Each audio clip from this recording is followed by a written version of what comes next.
ये भगवान को तुलसी क्यों चढ़ाते हैं आपको पता है? किसी को पता है तो बोलिए। भगवान को जीवन में 2 बार तुलसी अर्पण की गई। दोनों चीज और दोनों जगह आज भी इतिहास में मौजूद है। कभी भी आप भारत जाए तो 2 जगह में जाना, दोनों जगह गुजरात में। एक जहां भगवान नित्य निवास करते हैं, द्वारिका, और दूसरा है जो अहमदाबाद से करीब में है, जिसका नाम है डाकोर। वहां दोनों जगह भगवान को तराजू में रखा हुआ है। इतिहास ऐसी मानता है कि 5 जगह भगवान नित्य निवास करते हैं। एक मथुरा भगवान यत्र नित्यम सन्निहितो हरि, भगवान सदा सर्वदा मथुरा में निवास करते हैं। भगवान का नित्य का दूसरा स्थान है वृंदावनम परित्यज्य पदमेकम न गच्छति। वृंदावन को छोड़ के भगवान कभी नहीं निकलते। जो ऐतिहासिक कथा है कि भगवान गोकुल वृंदावन को छोड़ के द्वारिका गए, वो हम सब के लिए एक कथा है, मिथक है, पर भगवान वृंदावन कभी नहीं छोड़ते। तीसरा है भगवान द्वारिका में सदा सर्वदा निवास करते। चौथा है भगवान बद्रिकाश्रम में सदा सर्वदा निवास करते। और भगवान रहते कहीं पे भी हो, भगवान सोने के लिए गिरिराज जी में आते हैं। जो गोकुल मथुरा वृंदावन के तीनों के संगम में एक स्थान है गोवर्धन, तो वहां भगवान सोने के लिए आते हैं। रहते हैं वो कहीं पे भी, पर भगवान जब भी भूतल पर है तब वो गिरिराज में सोते हैं। तुलसी का प्रभाव क्या है? तुलसी क्यों रखनी चाहिए? तुलसी को भगवान को अर्पण करने से क्या फल मिलता है? ये बहुत प्रैक्टिकल बात है।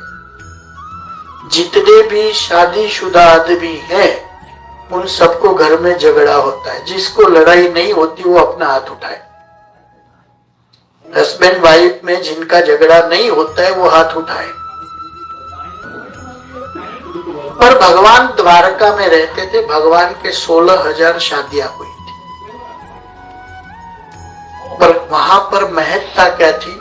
हर स्त्री का कृष्ण अलग था, हर एक का घर अलग था।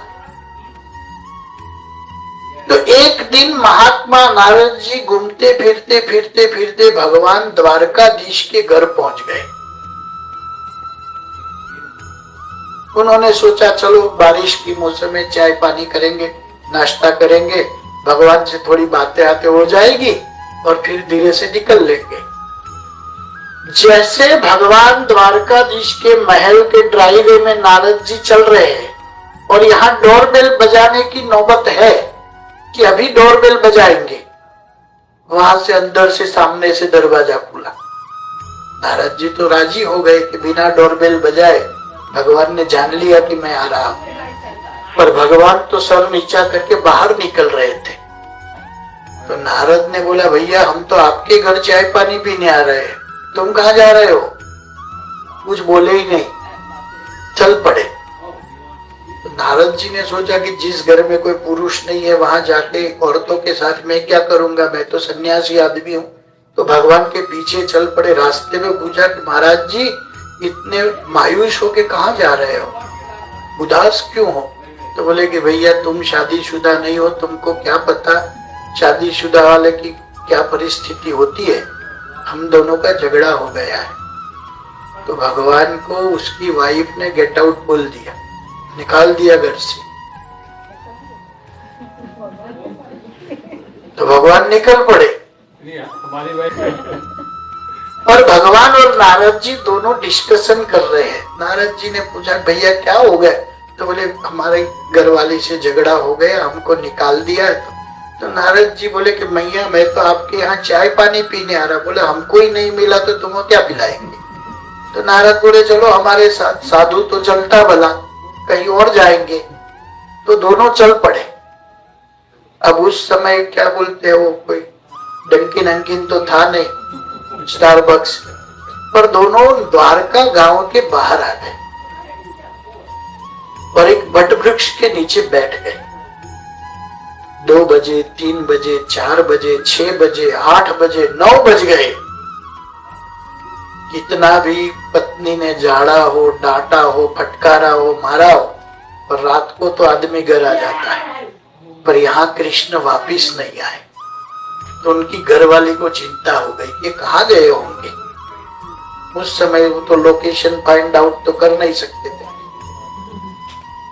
तो भगवान की पत्नी भगवान को ढूंढने निकली। जब घूमती फिरती फिरती द्वारिका के द्वार पे आके बैठा, भगवान कृष्ण को देखा वट वृक्ष के नीचे नारद जी और दोनों बातें करते हैं, गपाटा लगाते शांति से बैठे मौज मस्ती कर रहे। तो उसकी बीवी ने आके क्या बोला, चलो अब बहुत हो गया, चलो घर चलो। पहले तो उसको था कि कितना भी डांटा हो शाम को वापिस आ जाएगा, नहीं आया तो वहां भी झाड़ने लग गई। तो भगवान ने नारद की ओर देखा कि देखो क्या दशा है। तो नारद ने भगवान की पत्नी को बोला, देखो बहन जी, एक बात स्पष्ट है, हम तो साधु ब्राह्मण हैं, बिना दक्षिणा के कुछ नहीं देते। तेरे घर वाले को मैंने दोपहर से संभाल के रखा है, तो कुछ तो देना पड़ेगा ना। तो बोली, महाराज जी मैं तो वॉलेट लेके नहीं आई हूँ, ऐसे ही चल पड़ी हूँ। तो बोले, जो कुछ है निकालो। तो भगवान की पत्नी ने क्या किया, सारे गहने निकाल के नारद जी को दक्षिणा के रूप में दिए। तो नारद जी ने बोला कि ऐसे नहीं चलेगा, जितना भगवान का वेट है उतना सोना चाहिए। तो भगवान को तराजू में बिठाया, एक तराजू में भगवान बैठे, दूसरे तराजू में सारे गहने, और ऐसे करते करते करते भगवान की जितनी पत्नियां थी एक एक करके निकल के आने लगी। पूरे द्वारका में बात फैल गई। तो जितनी औरतें आती है वो अपने गहने रखती है, जितनी आती है अपने गहने रखती है, पर भगवान का पल्ला भारी है और वो सोने का, चांदी का, हीरे मोती का पल्ला हल्का है। अंत में बात भगवान के राजमहल तक पहुंच गई। तो भगवान की जो मुख्य रानी थी, पटरानी, वो स्वयं लक्ष्मी थी, जिसका नाम रुक्मिणी था। जब रुक्मिणी के कानों बात आई तो रुक्मिणी भी भगवान को लेने के लिए निकल पड़ी। यहाँ तो बड़ा झमेला लगा हुआ था, कई औरतें थी, कई लोग खड़े थे, और यहाँ कृष्ण मायूस होके सीधे से बन के, जो हर रोज नटखट रहते उस दिन सीधे हो गए। तो वो तराजू में बैठे थे ऐसे करके, पर रुक्मिणी भगवान की ओर नहीं गई, सीधी चलती चलती रुक्मिणी कहाँ आई, नारद के चरणों में आई, संत के चरण में आई और नारद जी को प्रणाम किया। अब किसी भी संत को आप नमस्कार करने जाए तो संत आपको क्या बोलते हैं, अखंड सौभाग्यवती भव, ऐसा बोलते हैं ना, और ज्यादातर बेटी कह के बुलाते हैं। तो नारद ने भी बोला कि बेटी अखंड सौभाग्यवती भव। तो नारद ने भी दोनों हाथ उठाए और आशीर्वाद दे दिए। अब बेटी ने बोलना शुरू किया कि महाराज जी मैं तो मेरे हस्बैंड को लेने के लिए आई हूँ, मेरे घर वाले को लेने के लिए। तो बोले, नारद जी बोले, आज तो नक्की करके आए हैं, जब तक दान दक्षिणा नहीं मिलेगी आज कुछ मिलने वाला।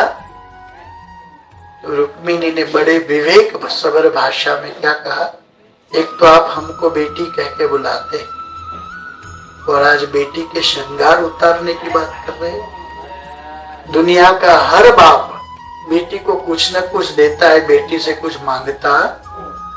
और दूसरी बात, आपने हमको तो अखंड सौभाग्यवती का आशीर्वाद दिया, तो अगर हम सारे गहने उतार देंगे तो अखंड सौभाग्यवती कैसे रहे। तो नारद जी ने बोला कि देखो बेटी, बात जो भी हो, पर कुछ न कुछ तो तुम्हें देना ही पड़ेगा। आज बिना लिए मैं तुमको तुम्हारा घर वाला देने वाला।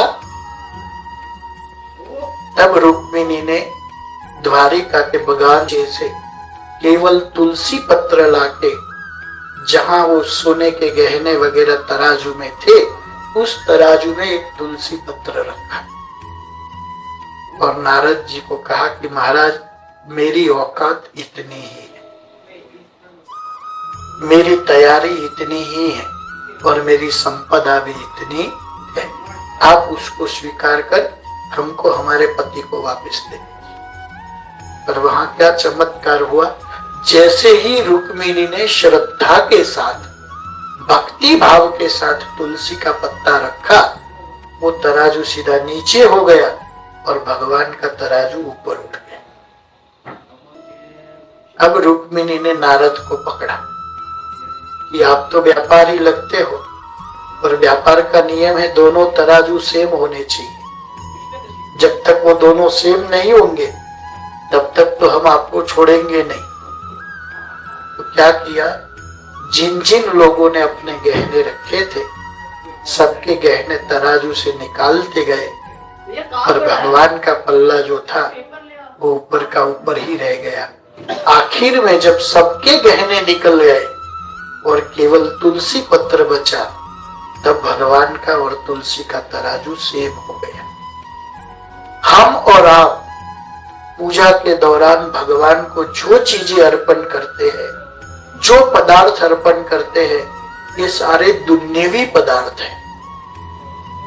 जिसने हमें सब कुछ दिया है उसे कोई पदार्थ की कोई आवश्यकता नहीं है, पर केवल हम एक तुलसी पत्र भी भगवान को अर्पण करें, वो भी श्रद्धा और भाव के साथ, तो भगवान उसे स्वीकार करते हैं। श्री सत्यनारायण देव की, कृष्ण कन्हैया लाल